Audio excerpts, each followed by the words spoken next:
Hello students, welcome to my channel. So student, जैसा कि अगर आप बीकॉम थर्ड सेमेस्टर के स्टूडेंट हैं तो जो आपका मेजर पेपर होता है बीआरएफ बिजनेस रेगुलेटरी फ्रेमवर्क, तो आज उसी का मॉडल पेपर मैं लेकर आई हूँ। और आज के मॉडल पेपर में मैं जितने भी क्वेश्चंस आपको बताने वाली हूँ 100% आपके पेपर में वही क्वेश्चंस आएंगे, क्योंकि मैं आपके सिलेबस का जो भी इम्पॉर्टेंट टॉपिक है उन्हीं से क्वेश्चंस उठाकर लेकर आई हूँ आज के मॉडल पेपर में।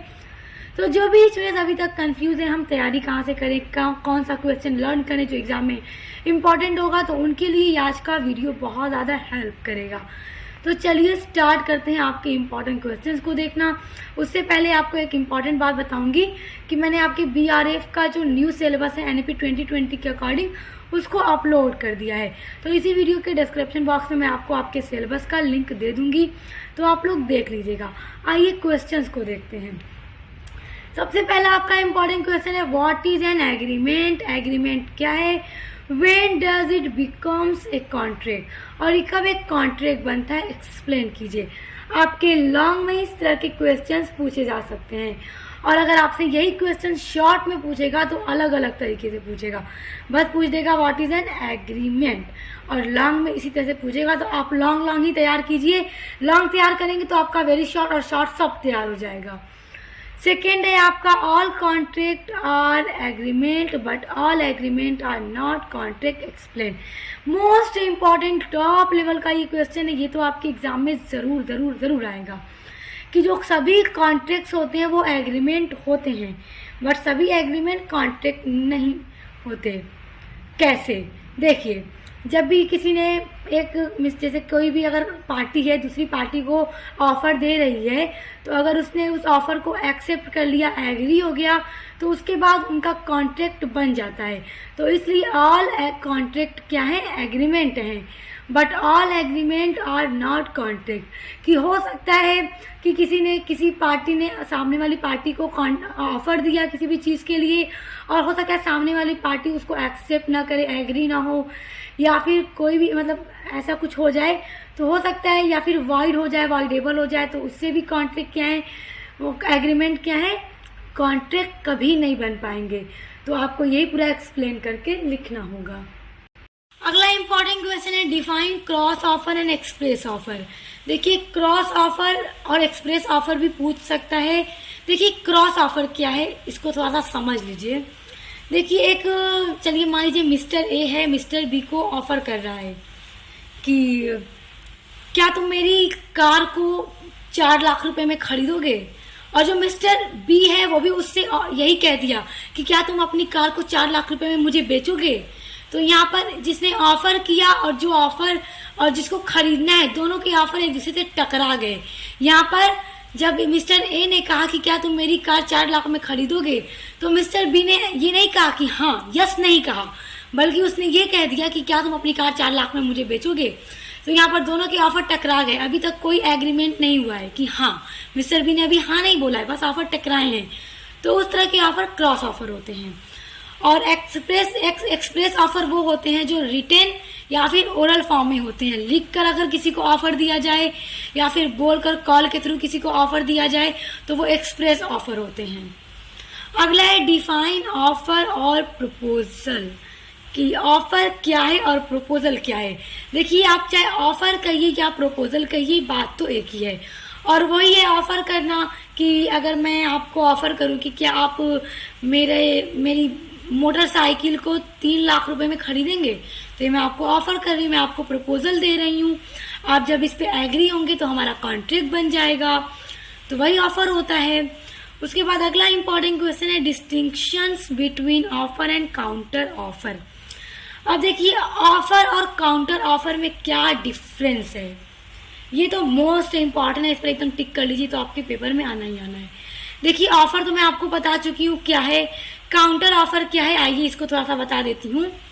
देखिए, आप गए एक दुकान पर, आपको वहाँ पे एक सूट पसंद आ गया। चलिए, कोई शूज़ है, शूज़ ले लेते हैं। आपको एक शूज़ पसंद आ गया, वो शूज़ है 2000 रुपये का। तो अब दुकानदार कह रहा है कि 2000 का है, तो 2000 का ही हम देंगे। तो आपने कहा नहीं यार, 1500 का दे दो। आपने वही काउंटर पे बैठे बैठे कह दिया नहीं, 1500 का दे दो। तो दुकानदार ने कहा नहीं 1500 का नहीं हो सकता, चल न तुम्हारी न मेरी 1700 दे दो। तो आपने कहा चलो ठीक है, आप 1700 दे के शूज़ खरीद लेते हैं। तो वो होता है काउंटर ऑफर, जो एकदम आमने सामने बात होती है, ना आपकी ना उनकी, दोनों की नहीं होती, और इस तरह से आप लोग सेल कर लें, परचेज कर लें, हो जाता है। तो उस तरह का ऑफर काउंटर ऑफर कहलाता है। अगला है give the definition of consideration according to Indian contract act. अब इंडियन कॉन्ट्रैक्ट एक्ट के अकॉर्डिंग कंसिडरेशन की डेफिनेशन क्या है?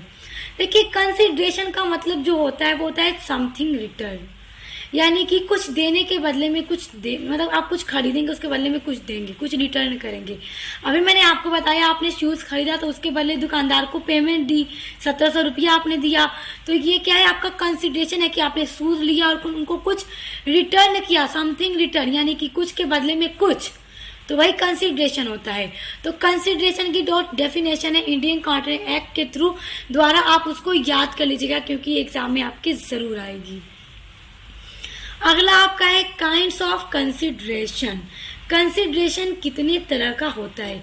तो देखिए, इंडियन कॉन्ट्रैक्ट एक्ट में जो कंसिडरेशन है वो मेनली 3 टाइप के हैं, पास्ट, प्रेजेंट एंड फ्यूचर। 3 तरह के कंसिडरेशन होते हैं। अगला आपका क्वेश्चन है what do you understand by capacity of contracts.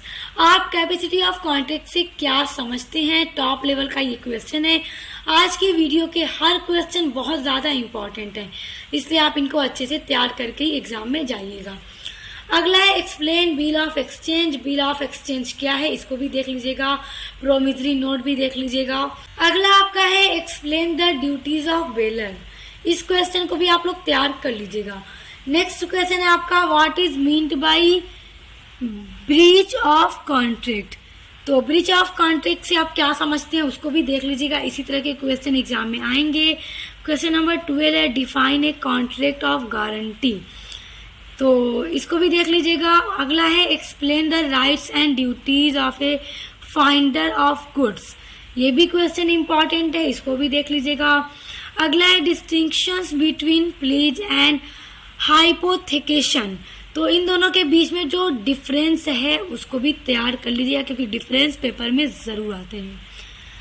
अगला है डिफाइन एजेंसी। एजेंसी को डिफाइन करना है और right in brief how it is created, कि ये कैसे बनती है, क्रिएट होती है, तो उसको भी तैयार कर लीजिएगा। What are essential feature of agency. Agency के जो इसेंशियल फीचर्स हैं वो क्या क्या हैं, ये तो 100% आएगा, तो इसको जरूर तैयार कर लीजिएगा। अगला है define the term price. Price क्या होता है? हर चीज का जो मूल्य होता है, कोई भी चीज आप खरीदने जाते हैं वही तो प्राइस है, तो उसको आप लिख देंगे, काफी सिंपल है। उसके बाद अगला क्वेश्चन है distinguish between a condition and warranties, यानी कि कंडीशन और वारंटी के बीच में क्या अंतर है उसको भी तैयार कर लीजिएगा। अगला है बड़ा टॉप लेवल का क्वेश्चन है, देखिए what is meant by transfer of property. Transfer of property क्या है, ये तो आप टॉप लेवल का क्वेश्चन है, एग्जाम में जरूर आएगा, इसको तैयार कर लीजिएगा। अगला है, ये भी बहुत टॉप लेवल का है, define delivery, what are various modes. ये भी बेहद इंपॉर्टेंट है, मोस्ट इंपॉर्टेंट क्वेश्चन। नेक्स्ट है define an unpaid seller. Unpaid seller को डिफाइन करना है। व्हाट इज प्रोमिसरी नोट, ये मैंने अभी आपको ऊपर भी बताया था कि प्रोमिसरी नोट जरूर तैयार कर लीजिएगा क्योंकि ये जरूर आएगा। और देखिए एक्सप्लेन क्रॉसिंग ऑफ चेक।